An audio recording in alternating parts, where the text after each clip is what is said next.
Moving on to the next session, I would now like to invite Dr. Namrata Sharma as our chairperson, and the session is on technologies in focus for cataract workflow and premium IOLs.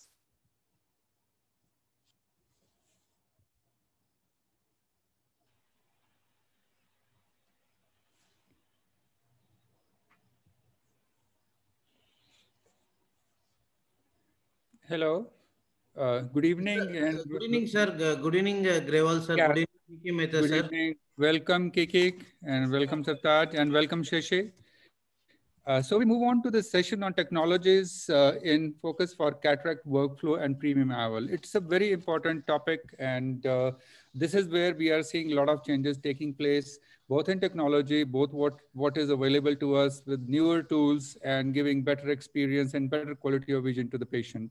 So Dr. Kudlu has some other commitment today, so I'll request him that he let him be the first speaker, and he'll be talking on advancements in optical biometry. Dr. Kudlu, over to you. Thank you so much, Grewal, sir. Good evening, K.K. Mehta, sir. Good evening, Shashi, and good evening, Sartaj. It was my pleasure to be part of this wonderful session on Zeiss. So I'm just sharing my screen. Can you see my screen, sir? Yes, sir, we can see your screen. So I'll be talking about advancement in optical biometry. This is my financial disclosure. I am KOL to Carl Zeiss India. So coming to the introduction part, measuring various dimensions of the eye, its component and their interrelationships, and using this data to determine the ideal intraocular lens power. So essentially, it consists of a keratometry reading together with an ultrasonic measurement of axial length of the eye. If you think about, claims relating to biometric errors or even wrong intraocular lens power were probably the second most frequent cause of claims and result in payment of damages almost in 62% of the cases. So coming to the keratometry, it is used to measure the corneal curvature, done before axial length measurement. There are two types of keratometers. One is manual keratometer, one is auto keratometer, where keratometers are incorporated in, especially in IOL Master and LensStar. Coming to the topography, as we all know that Placido-based, disc-based or elevation-based topography. Coming to the manual keratometry, basic principle is fixed object and variable image size, along with the fixed image and the variable object size. This is what we used to use before Bausch & Lomb and on Jewel suits. So coming to the automated keratometer principle, here it focuses the reflected corneal images onto an electronic photosensitive device, which instantly records the size and computes the radius of curvature. So normally, very important here is central 3 mm zone. So there are two types of axial length measurement. One is optical and ultrasound. So these are the principle behind the ultrasound. The ultrasound probe has a piezoelectric crystal that electrically emits and receives high frequency sound waves. So measurement is from the anterior corneal surface to the internal limiting membrane.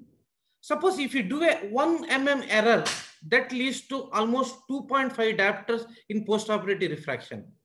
So 50% of a surgeon postoperative surprise are A-scan error. And even errors of 50% or more always A-scan related. So coming to the immersion technique, the time consuming, it is less expensive, require the patient to be supine. But the shell what we use in immersion technique is Prager or Osoing shell. But these are the few limitations with the immersion. This everybody should know. After a single immersion biometry measurement, if you take 18 out of 34 samples, almost around 53%, which grew the organism either in the probe or shell or tubing. So even positive culture were found in 32% of the immersion probes. So you have to be very, very careful, especially the shell and the probe should be soaked in alcohol or hydrogen peroxide for at least 5 minutes. The immersion shell should be allowed to dry completely and flushed with balanced salt solution. So sometimes even you may have this problem, inadequate patient fixation, especially patient with nystagmus, patient with low vision, blepharospasm, and patient with the squint. So coming to the posterior staphyloma, it causes an irregular shape of ocular wall. And because of that, there is an inability to display a distinct and high retinal spike. So what happens? The deepest portion of the staphyloma may be located eccentric to the macula. Thus, the measurement may be longer than the true axial length. So, of course, I think we all dealing this, especially silicone oil filled, when you are doing the ultrasound. Here, the low sound velocity can result in pronounced sound attenuation and difficulty in identifying the retinal spikes. So, these are the advantage with the optical biometer. Of course, it is 5 times more accurate than the ultrasound. Proven operator independent. I think anybody, your technician can operate this. And of course, you need not have to train. It will not take much time to train them also. And even for patient convenience also, it's very easy because it's non-contact and you need not have to put any anesthetic drop. So let me come to the main part of this today talk is about the optical biometer. So let me talk about the principle of initial IOL Master 500. So the main principle is based on the partial coherence interferometry.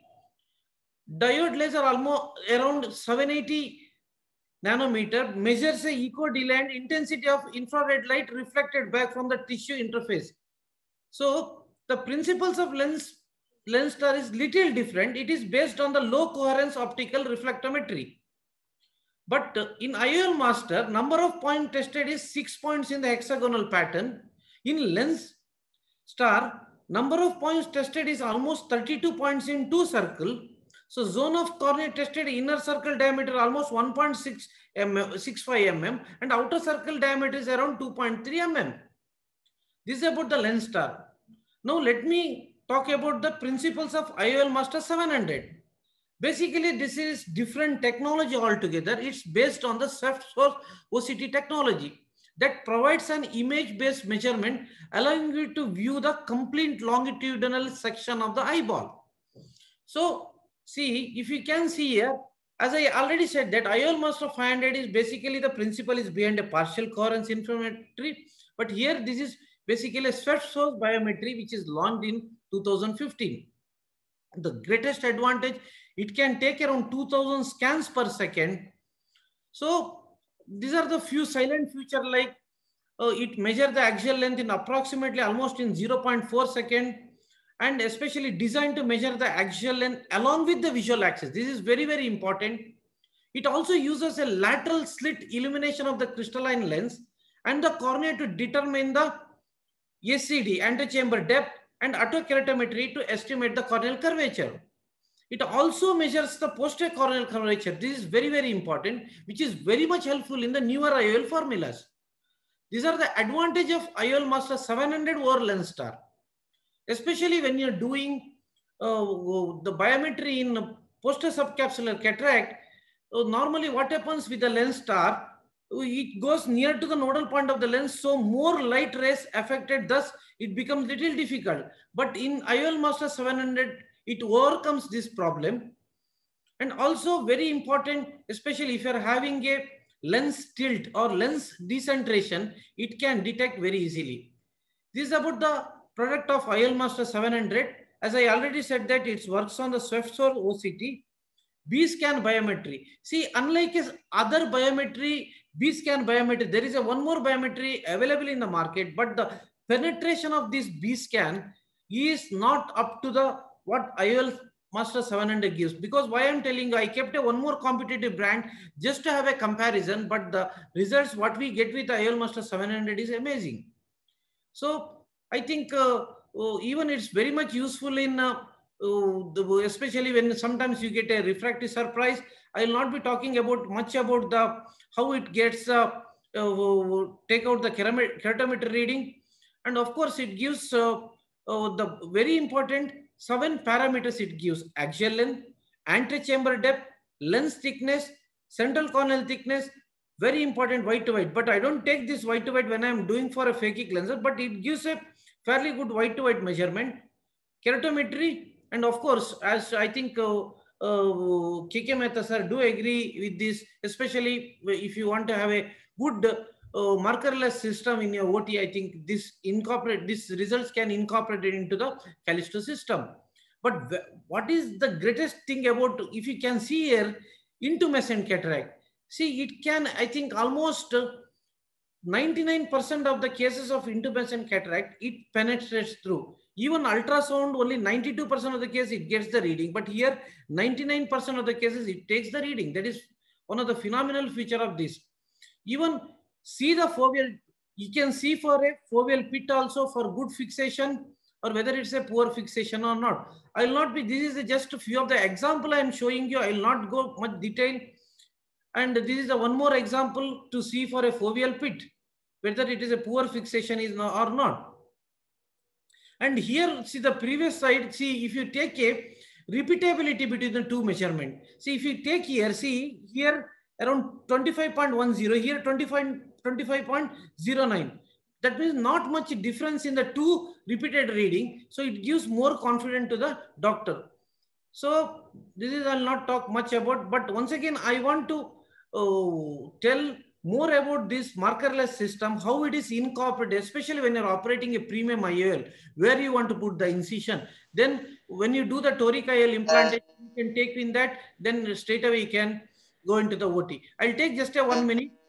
So coming to the different formulas available, I'll not talk about different formulas, but very important, it can take up almost 7 parameters. As I already said, that axial length, AC depth, white to white, age of the patient, lens thickness, central corneal power, and previous refraction. And very important, you can find about the effective lens position. So I will not be talking about much what are the factors affecting the effective lens position. So these are the formulas, it can get incorporated in this, and even the toric suit also can be taken up from this machine. Even special cases when you are doing biometric, this, just 1 second. Can you hear me? Okay, thank you. Yes, doctor, sir. We can hear you. Yeah, my slides are not moving. Probably you might have muted there. Okay, now fine. I'll go to a last, this one. In conclusion, due diligence has to be undertaken during the biometry to prevent post-operative refractive surprises. A proper history, use of optical biometry and the specific formula is utmost important. In customization of cataract surgery, biometry is primary. Once again, I thank Zeiss for this wonderful opportunity. Thank you, sir. Thank you so much, Dr. Kudlu, for an exhaustive presentation. And I fully agree with you that IOLMaster 700 has really made a sea change in the way you are doing the biometry now and the accuracy that you are getting in the post-op period. And also the markerless is a big advantage. Thank you so much for your presentation. Dr. Namrata is there?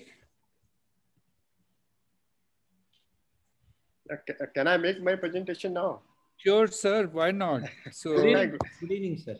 Yeah, good evening to all of you. Nice to see everybody there.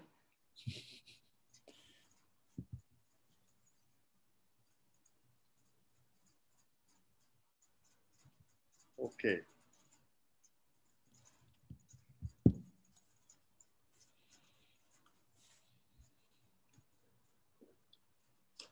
Like to thank AIOS and AIOC team and Zeiss for including me in this interesting session. I'm going to talk about the surgical workflow with new digital technologies in cataract surgery. And definitely that's going to improve the outcome of cataract surgery for us. And that also translates to the outcome for patients also. No financial disclosure from my side regarding this particular presentation. If you look into a workflow, digital workflow in cataract surgery, it has 3 parts. If 3 can be aligned or integrated together, definitely the outcome will be better. In a pre-operative assessment, we are looking for, as Dr. Kudlu was talking about, good biometry. IOLMaster 700 is the ultimate now. Ray tracing aberrometry to assess the aberration profile of a patient, and integrated data transfer, which goes to the operation theater in an intraoperative help. In intraoperatively, you have image-guided surgery, which gives you access for a better surgical alignment for a toric IOLs, better centration for all types of IOLs.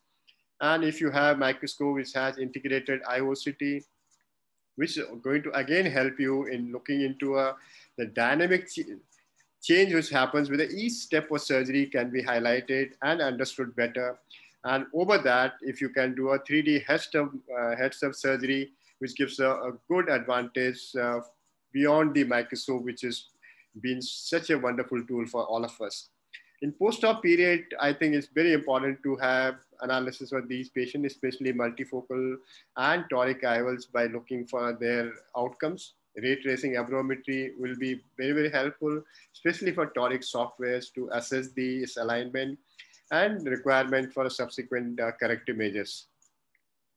Preoperatively, if you can have IOLMaster 700 ray trace aberrometry data transfer to surgical theater in terms of making surgical precision more accurate for alignment of toric IOLs, that's definitely going to help.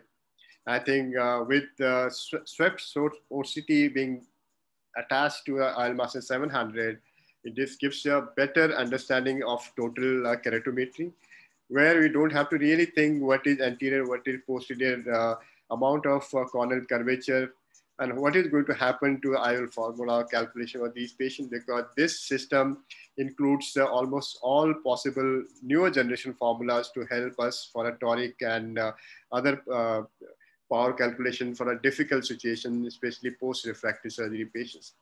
And if you have better outcome with toric power calculation, the patient enhancement in terms of outcome, if you look into plus minus 0.5 diopter, increases by further 14%.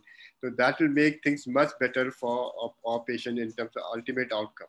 This is talked about by Dr. Kudlu. I'll not go through this, but we can understand if this is total K is with the Barrett Universal or a Barrett Toric or Barrett True K, the things will be better for all types of cases, especially difficult refractive surgery patients. The IOLMaster 700 interfaces of 5 important areas for integration into digital workflow. Firstly, it can give you a connection to your OR in terms of Ethernet port for a network connection to your printer. So you can get an entire parameter in your hand. And if you have a JAIS forum, which will attach various systems, and data can be transferred without requiring the pen drive, which can be sometimes lost and it can have a difficulty. So things become very, very simple in such cases. And computer-assisted digital surgery with Callisto Eye being there. And if you have access to IOCT, that makes also very, very important assessment on the table. So this is what we look into a pre-op phase. If you do a aberrometry for these patients, you can have access to angle kappa, angle alpha. Accordingly, you can decide which case is suitable for toric or multifocal IOLs.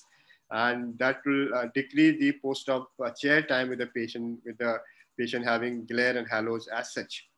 Intraoperatively, I think that's a major concern for all of us, how we make things easier with image-guided surgeries, and proper toric alignment does require an accurate assessment of the toric axis physically, and getting IOL into the physically in the right space will be much more important for us. Callisto Eye Jet Align is the one which we have been using. And we know that if you have image guided modalities, the precision and alignment of toric is much better, and the outcome is going to be much more superior for these patients. Just to highlight a little bit of surgical steps of image-guided surgery with Callisto assisted, where we have transported the entire data from IOLMaster 700 to our microscope. And this alignment, incision alignment, gives you a true assessment of your surgically induced astigmatism. And rhexis can be well controlled within the desired size, shape by the toric, the rhexis marker. Subsequent surgery is simpler as per your choice. You can use any machine, any method for getting a best correction, best removal of cataract possible. Once we do a total aspiration of corticals, lens is implanted, and it's very important to remove the viscoelastic from anterior to the lens or from posterior to the lens also. And make sure your posterior capsule is absolutely clean, because that's going to decrease the fibrotic membrane formation sometimes. Make sure your IOL toric marks are little anti-clockwise, leave anti-clockwise, so that rotation can be done simply into the right area. So this is how our surgery becomes simpler and accuracy becomes much better with image-guided surgeries as such. And if you look into accuracy of image-guided system with a manual marking, you can see manual marking is far away than which we can see with image-guided. So I have adjusted my manual marking by going away from the original mark, and that was well aligned with the image-guided system. So this type of deviation can be there in manual surgeries also. If you compare your digital surgery with manual surgery, we know that digital surgery will give you a better alignment, and the results will be definitely better in these cases in terms of better contrast sensitivity, better visual acuity, and quality of vision in terms of point spread function will be far better with the digital mark surgery as such. And if you look into other devices which can also assist in a femtosecond laser assisted surgeries also. And now we have an entire workflow is become simplified by off microscope surgery, where you have a large screen which gives you a high magnification, better resolution, and better contrast for yourself making good surgery, and your assistants can also have a similar view, 3D view, and their learning will be much simpler.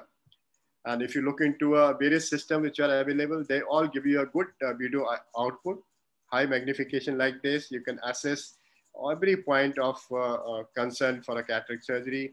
It can give you a digital assessment. It gives you OCT assessment, especially important for intumescent wide cataracts. In case of posterior polar cataracts, you can classify on table. You can modify your surgical steps on table assess. Patient with highly sensitive to light, you can decrease the illumination light. This is 36% by illumination now. Patient was not able to open the eyes. I will decrease my illumination to almost 5%. And with that also your surgery doesn't get hampered. You can see I'm decreasing my light in 5%. Patient can see, but your visualization doesn't get hampered. That's the beauty of this off microscope surgery, gives you access so beautifully. In terms of toric alignment, because of high magnification, your three lines become narrower. So your alignment of toric lens is going to be much more accurate than normal microscope view as such. I think in a COVID era, off microscope surgery is really helpful. You're away from the patient point of view. Your distance from patient eye and yourself is far away, and your assistant can sit far away and see the same surgery. And it's been a wonderful apparatus during the COVID time also. There's a little bit of a learning curve initially, but you get used to the surgery. And in fact, once you do a off microscope surgery with the digital 3D microscope, it's sometimes very difficult to go back to a microscope as such. So post-op, I think a toric alignment can be judged by eye trace, which gives you a good assessment of how much rotation is required, what is the visual acuity of a patient, and subsequently you can rotate the lens to achieve a good outcome. So this patient required a large rotation, and this rotation would give you almost 3 dioptric change, and this is the patient which will get benefit after surgery. So this is after rotation. You can say no more rotation will be required as such. So you can have various software which can be used for assessment in terms of how much toricity of lens can be rotated, how much achievement you can get. To summarize the entire talk, I know that manual methods are not very superior to image-guided system for a better visual quality and outcome. We know, and it's been I think mandatory part for people who are doing a premium IOL surgery to have an image-guided system with them. Intraoperatively, if you have aberrometries like ORA system, may help you in assessing your toric IOL power and its alignment, especially in a post-refractive surgery, a post-RK patient, where you had a difficulty in getting topographic or a tomographic calculation of corneal toricity power. And in terms of 3D heads-up display, it's beneficial to surgeon, definitely, enhance ergonomics, better display, and better overlay system, especially for OCT and toric overlays, much better. For residents, training-wise, is far better. I understand in future, most surgery will be a 3D heads-up display. And I know that many more companies are going to come. The cost will go down, and it will have a more effective utilization of surgical time also. Maybe a little difficult for nursing staff because lights may be put in a dim light condition. Sometimes IOL loading and can be difficult with the staff. So that part has to be adjusted, and their distance from the tilt of a screen may be a little different for a nursing staff than the surgeon. And it takes some time to get used to that. To summarize, I think markerless digital workflow for cataract surgery is to be there to enhance your surgical outcome, both in pre-op, intra-op way, and in a post-op period also, anything which can give you a better assessment, right? For toric assessment by IOLMaster 700, added by ray tracing aberrometry, integrated image-guided surgery, IOCT and aberrometry intraoperatively, and subsequently assessing your patient post-op with iTrace will give you a definite advantage of all premium IOL surgeries. I think we need to have a good workflow for your cataract surgery and the better time saving and effective use of an entire surgical atmosphere. Thank you for kind listening, sir. Thank you so much, Professor Tityal, for the space, age, workflow, and technology presentation. And as usual, your videos were just beautiful. And it must be very encouraging kind of a thing for the younger ophthalmologists to work in an environment like that. Thank you so much for your presentation. Thank you very much. We have a request from Dr. Keki Mehta. He has a presentation somewhere. So can we take him first? Dr. Keki, are you there? Yep, I'm here. Okay, so we'll have Dr. Keki Mehta for his presentation. He'll be talking about the premium IOLs, my experience, and that is where the things are moving now, where we are looking at giving unaided excellent vision to the patient with full satisfaction. And let's have Dr. Keki's presentation. Over to you, Dr. Keki, please. Okay, Jay.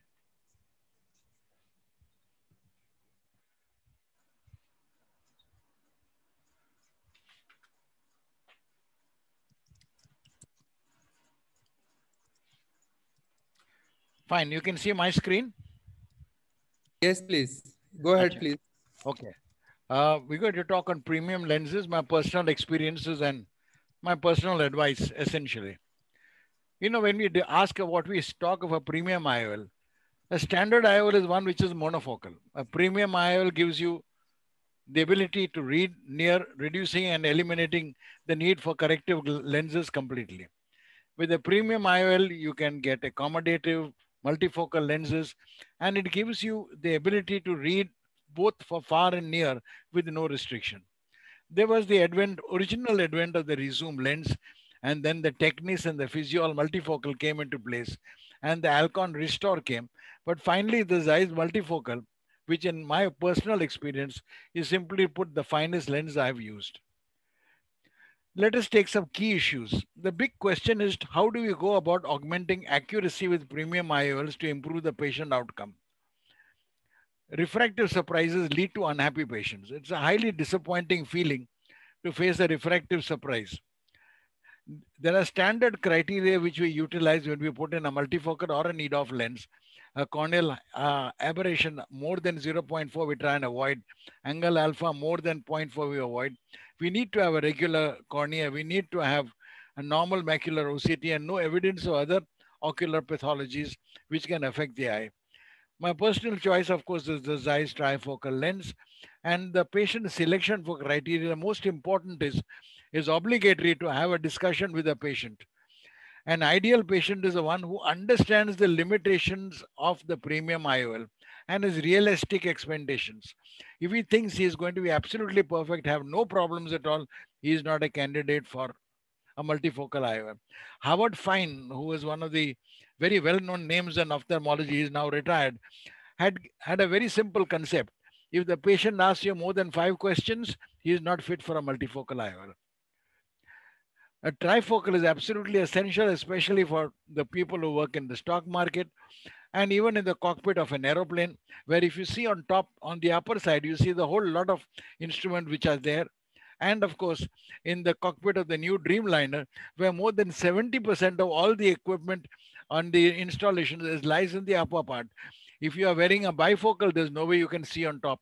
So if you find your pilot is wearing bifocals and sitting outside, beware, because he can't see most of the equipment which he is supposed to handle. In the operating room, it has an advantage, and of course has an advantage when you're browsing books in the library. The advent of the EDOF lens is something which came off the extended depth of focus lens, the new kid on the block, and patients preferred this because the younger patients thought they would see a better range of vision, better quality, a better contrast sensitivity, less glare and halos. And this was the AT Lara which came out with using what they call as the light bridge phenomenon, which essentially gave you at 140 and at 70 centimeters. This is essentially also a trifocal lens, but it is planed down a little. And this gives you the thing, it gives you a better higher order aberration. Spherical aberration is reduced. But despite all that is written about the EDOF lens and the hype in the market, I was never really satisfied with the EDOF lenses. It's supposed to give a degree of spectacle independence and induce less side effects and to have less visual phenomenon. But what would you prefer, a full cake or a sliced up cake? And the answer is obvious. You'd prefer the full cake. It is neither here nor there. Patients, after fitting, despite whatever you tell them, then come home and complain that they are unable to read. When we talk of near definition of vision, we normally turn and tell the patient, hold a little further, you'll be able to read. But at the present moment, the definition of near vision is the ability to read as mobile comfortably. And after all that, after all the explanations, a lot of the patients feel that they have been shortchanged and they feel unhappy about it. The net result of a EDOF lens very often leads to litigation. We have had to replace EDOF lenses because the patient just came and cribbed and cribbed and cribbed. And the big thing you must remember is, once you have a problem like that, you may replace the lens, but that patient is never going to refer another lens to you. Sadly, an EDOF is not a new lens. In the automobile industry, they call it rebadging. Essentially, the same story badged in into another model. And it still has glare at night with the EDOF lens. A good trifocal can provide much more to you, and therefore, in my personal opinion, trifocal gives a better idea. And premium, however, there's a problem. A premium IOL can only give you a premium result if the IOL power is dead accurate. You have to be able to utilize a good IOL master. It's already been spoken to you by Dr. Kudlu. I'm now going to talk about it. The role of telecentric keratometry spoken to you a little earlier by Dr. Tithial, very well explained, which is also the thing. And of course, the IOL master gives you the advantage that you can get a very comprehensive analysis long before you proceed forwards. So these sort of appliances are mandatory if you are going to use a premium IOL to give you the premium results which you require. And the biggest advantage, however, is total keratometry, something which we went into about now roughly 9 months ago. And it has certainly improved the quality of results which you are getting, because there are certain patients in whom you will notice over here also that this is the total keratometry over here. The change in power automatically from 2.36 to 2.4. And in some cases, radical changes tend to occur. So we do need to look into this. This gives you a better impression. And the big advantage, of course, that you can assess the angle kappa better. The newer formulas will again make a difference. But the one thing, you have to calculate an implant. But if you cannot place it accurately, then again you are in trouble. And the biggest problem, of course, is astigmatism. The wow factor has to be taken into account. And we are aware that you have to precisely place it. I tend to use the Zeiss system, which gives me the advantage of linking on the biometer with the computer-assisted Callisto and the Lumira, and the data transfer utilizing the Forum system, which gives really a great deal of effect. The heads-up display makes a world of difference, and it does make it quite a significant improvement. I'll just quickly show you a short video. That's my Callisto lying in the background. This is my Zeiss. This is how I set up in my own operating theater. And essentially, you just have to put in your lens and you get these these automatically heads up projected on, and as the patient's eye tilts, the lines will tilt simultaneously. So at any time, you will always get a perfect position. Big advantage of it is that with toric lenses, your accuracy runs into less than 5 degrees variation, which is something you can't do with manual. And there's no head tilt problem which is there because your measurement is taken with the patient in a sitting position and transferred utilizing your systems on.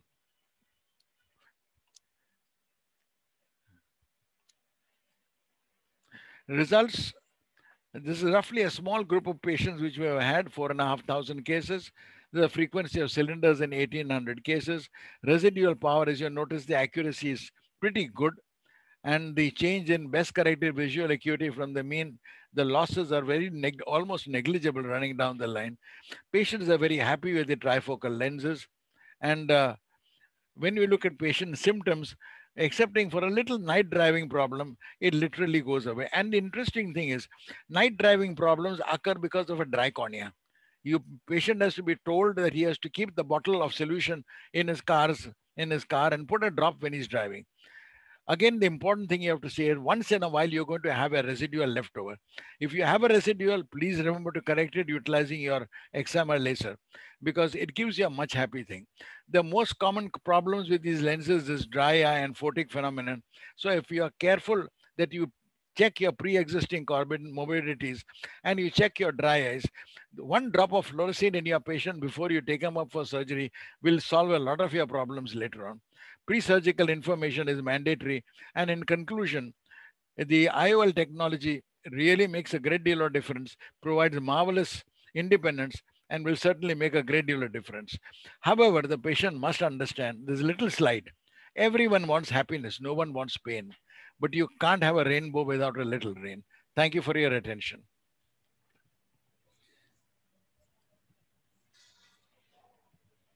Thank you so much, Dr. Kethi, for an excellent presentation. That was a great talk from personal experience. And I liked your highlighting the exclusion criteria because those points are very important so that you can take the patient off the trifocal counseling right at the very early stage. A fairly high number of your cases did have night vision issues. And as you mentioned, they get used to it and dry eyes remains an important component in that. I have a question that what percentage of the cases that you do are trifocals?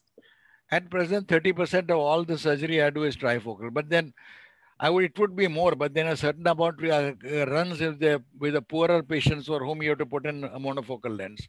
But my total trifocal is on average about 60%. 30% lies in his eyes. The rest of them lie in the care group or one of the more economical versions. But I've tried it as far as possible to build up a practice of multifocal. And I tell people straight away, you want good results, go for the multifocal lens. So how was your experience with the intermediate vision in these cases? Intermediate is adequate, provided we know what they want. If it is only a question of watching a screen at a distance of 1 meter, then intermediate is doing fine. Okay. Does it give a continuous range of vision or does it give? No, these are all trifocals. There's no continuous range. So I tell the patient straight away, it is not a seamless system. There will be places where you will see clearer. You have to learn to adjust it. I tell them when they read, they have to hold the distance further, bring it close until it comes sharper. With that Zeiss, it works at 10.5 inches distance. With the intermediate, I tell them it is 1/4 meter. So they have to learn to keep the screen at 1/4 meter if they're working on a main screen. And they can manage comfortably. The big advantage is when they stand on the table, they can read what is written on the table. That is the big advantage of intermediate. So any major problems that you have faced, which can be a learning experience for others or a word of caution for the younger ophthalmologists who are starting to do these trifocal lenses? Most important of all, you must be able to fit the lens very accurately. And if you're doing Zeiss as I'm doing, you have to make sure all the 4 legs go into the bag. Very often 3 legs go in and 1 stays out, and then you have a distortion. If you find that the change is less than half, the answer is very simple. Just go back and just center it again. People are hesitant to tell a patient that I have to recenter it again. Don't be, because it's the quality of results in the end which matters. So how late would you do the LASIK or PRK to correct residual refractive error? Normally I do it at 1.5 months, 1.5 months to 2 months. I don't And wait too long, because if PRK or LASIK? The world says PRK, I do LASIK. Okay. I mean, it's my personal experience. And PRK causes, sometimes it leaves a superficial blur on the surface, as you're aware. And then you are jammed, because that's not going to go anywhere. Thank you. In your experience, Dr. Keki, is there any difference in incidence of PCO between different trifocals? I'm going to say something which will make me very unhappy. Will make everybody very unhappy with me. I open all my capsules at 9 months' time. Oh. I tell them that this is involved. I don't charge them for it. I tell them it's part of my procedure. At 9 months, the capsule starts to stiffen and you will find the vision starts dropping. Though the patient is reading 6/6, he is not very happy with it. As a regular routine, open all your capsules. Lafada nahi hota hai. Life is good. You see, only a well-seeing patient will refer you cases. I think that's a good pearl, that keep your patients happy so that they keep referring you more. Absolutely. Avak ho to hi hoga na. True. So any other questions? Anyone would like to ask any questions, or we move on to the, thank you, Dr. Keki. Thank you very much. It's indeed a pleasure. From the heart. So with that, we move on to the next talk. We have Dr. Namrata with us, Diksha. Namrata is in other hall, sir, where I am with the other system logging in. She is having all the president, ex-AS president, she is doing the interview, sir. Looks like she has to be there around. That is what I am thinking. I just feel like that. She cannot come here. Oh, so we move on to the next speaker. So Dr. Shashi, can you take over? Yeah, I think it's a pleasure to introduce the next generation of Grewals. I've known Sartaj for a long time. Welcome, Sartaj. And he's had a great academic career. He's trained in the prestigious RP Center and has a keen mind, very interested in academics, and looking forward to your presentation, Sartaj. Thank you, sir. Am I audible? Yes. Perfect. Thank you. Thank you, Dr. Shashi, for the kind introduction. So good evening, everyone. I would like to thank AIS and Zeiss for giving me this opportunity. Today, I will be sharing my experience on delivering optical outcomes in hard cataracts with the MyLoop. So we all come across scenarios like these in our clinical practice. Terrifying hard cataracts such as these can pose a challenge even for the most experienced surgeons. Hard cataracts can be a struggle from the very initial chop to every step of nuclear disassembly, especially with a dense, leathery posterior plate that refuses to come apart, posing a challenge in further division of the nucleus and in emulsifying those pieces. With the MyLoop, we have a device and technique that makes these hard cataracts no more challenging than our other routine cataract surgeries. Without using any ultrasound or laser energy, we can easily divide the nucleus into 2, 4, or even more pieces as we desire. The only prerequisite is that there should be adequate zonular support before the surgery. So the MyLoop is a nuclear fragmentation device that features a retractable, micro-thin, super elastic, self-expanding nitinol filament that has a 300 micron diameter. Fully expanded, it has a horizontal diameter of 10.5 millimeters and an anterior-posterior height of 5.5 millimeters, which is more than enough to engulf even the largest nuclei. Once fully retracted, the loop has a diameter of 1.5 millimeters and can be easily inserted through a 2.2 millimeter incision. Now let's talk about how to use the MyLoop. This is the recently refreshed MyLoop that has a compressible rubber sleeve at the neck of the nozzle. It is very convenient to operate with just one hand, and as can be seen here, it has a very smooth mechanism of movement. It is best to hold the MyLoop like a pen and move the slider with your index finger. The older design of the MyLoop had a black mark on the nozzle. Once you inserted the MyLoop inside the eye, the black mark had to be aligned with the incision. This was important to maintain this position as you retracted the loop. The mark served as a convenient guide, helping you align the point from where the filament expands with the center of the nucleus. With the refreshed design, the black mark has been removed, and instead you keep the rubber sleeve flush with the wound, reducing the chances of pushing the instrument too far in. This also eliminates the need to repeatedly visualize and reconfirm the position of the instrument. Next, let's talk about the most important step with the MyLoop, which is tenting up the capsule and expanding the loop and making sure you have it underneath the capsule rhexis margin. So the instrument is to be inserted with the loop oriented in the coronal plane. The edge of the capsule is gently tented up with the loop, and slowly the loop is expanded.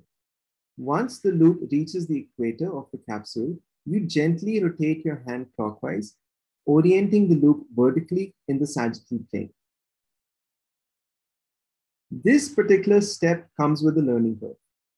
This video shows my very first attempt at using the MyLoop. So after inserting the instrument, expanding the loop, and trying to rotate it clockwise, I struggled with getting the loop over and around the center of the nucleus.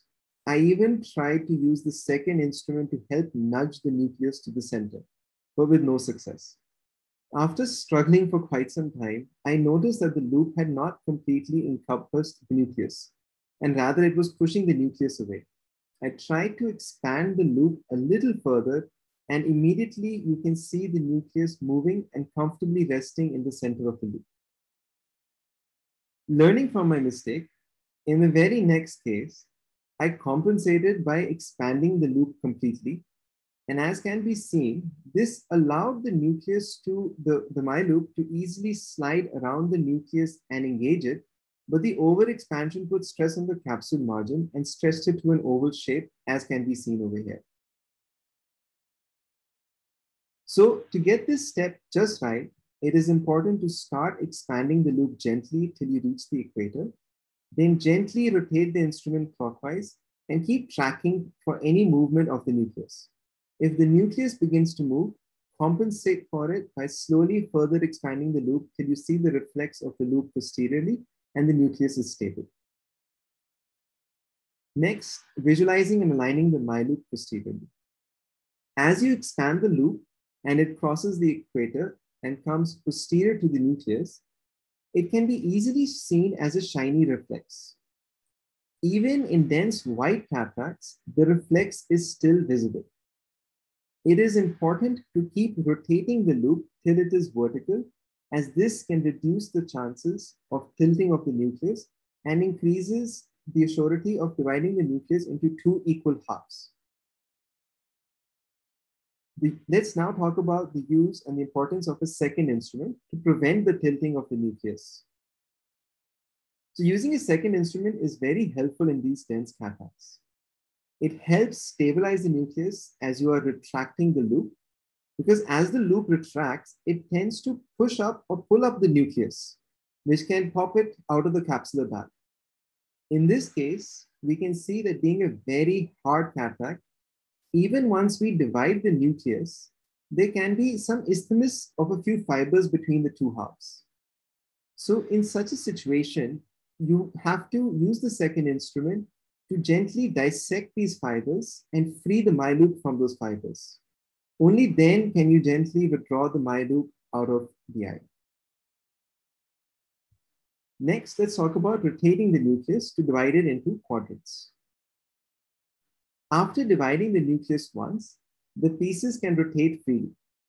So when you try and further divide the nucleus into quadrants, the nucleus tends to rotate along with the loop as it expands around the nucleus.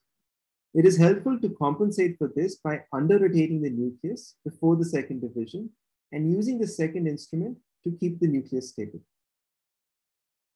In certain challenging situations, you may not be able to divide the nucleus evenly in the first go. In such situations, you can first emulsify the smaller fragment and then again use the MyLoop to further divide the larger fragment into smaller pieces and then proceed to emulsify those pieces. The MyLoop can be easily redeployed to divide the nucleus at any stage of the surgery, even if the piece is in the anterior chamber. So the MyLoop can be immensely helpful in challenging situations such as this one. So here we have an 86-year-old female patient with a poorly dilating pupil, significant phacodenesis, and a very hard cataract. So I started by first placing the iris hooks to allow adequate visualization.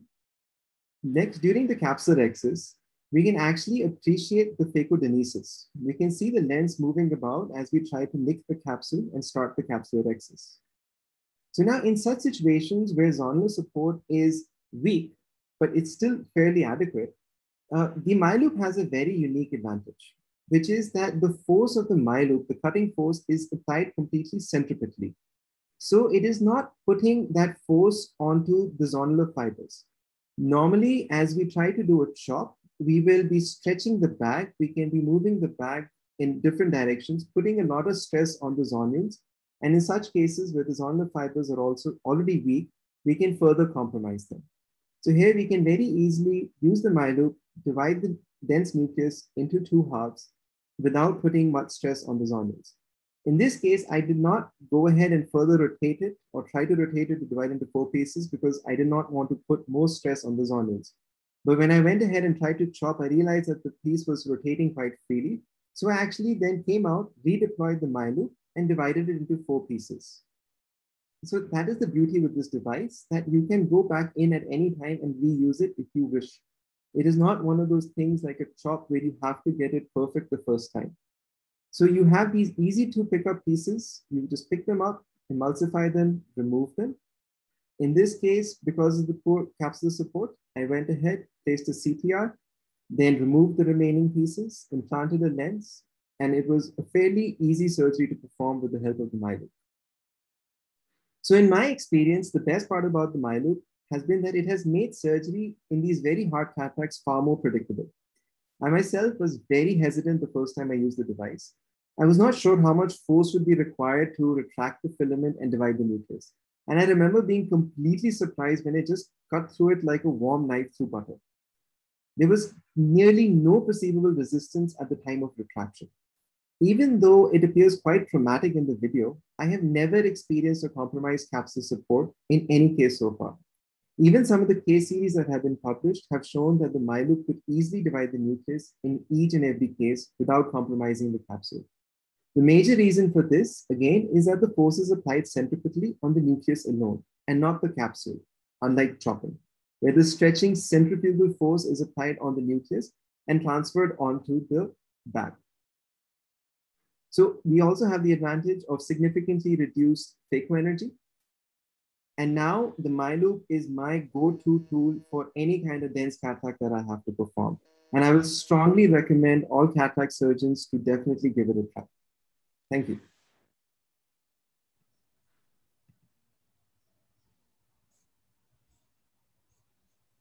Excellent talk, Sharatraj. One of your best talk I am listening. Very good videos. I think you made the surgery so easy, and all the surgeries are fantastic. In fact, I tried for at least some 6-7 cases with MyLoop, but a lot of take-home message from your most of the cases, like how you are guiding with the second instrument. I think even MyLoop is so important. If someone is not doing the phaco also, if you want to do a premium surgery with the SICS also, if you put an incision of around 3.5 to 4 mm incision, grade 4 nucleus, black nucleus, if you want to do a SICS, I think MyLoop definitely will have a lot of advantage, and you can go ahead with the even premium surgery with the SICS also. But one thing I learned from you that left hand, how you are guiding the nucleus underneath the MyLoop, that is very, very good. Otherwise, see, even couple of cases, otherwise whole nucleus will be tilt inside and you have to take out. But one shot only you are cracking 4 pieces almost in most of the cases. Yes. Shashi? Yeah. Sartaj, every small place where one might face difficulty, you have shown it so well, you know, how to avoid the pitfalls and all. Extraordinarily good videos and presentation. Thank you so much. Thank you. So, Dr. KP, any news about Dr. Namrata? Namrata is still there, sir. Still, I think just now KK Mehta is logged in here. So every president, they're asking them the inputs, how to improve the AOS in a different sector, like how to incorporate into the government system and all. So this doesn't look like she'll come out of, I think I cannot ask in front of everybody, even though I logged in the other system. So any question, Diksha, is there any question that needs to be answered? Sir, one more thing, you are chairperson along with me, National Symposium, next session. I want your presence also, sir. National Symposium Refractive Surgery. What time? That is at 7 p.m. Ridley Hall, sir. I don't think I have the link with me. That is a Ridley Hall, sir. Ridley Hall. Okay. Ridley Hall you would have got, sir, for a panel link before only, not today, 3-4 days before only. Right. I'll go. I'll be there. Thank you, sir. Sure. So if there are no other questions, and Shashi, if you want to add anything, otherwise, Diksha, we can call off this session. We call off. Yes, I think. Sure, sir. Sure, sir. Thank you, All sir. Right. Thank you. Diksha, for there, and thank you so much, Shashi and Kudlu. Thank you, sir. Thank you, Kudlu. Bye. And Keki. Thank you. Thank you. I really enjoyed the presentation. Thank you so much. Thank you so much, Dr. Grewal. Thank you so much, Dr. Shashi Kapoor, for wonderfully and beautifully moderating this session. And thank you to all the speakers for the excellent and fantastic presentation.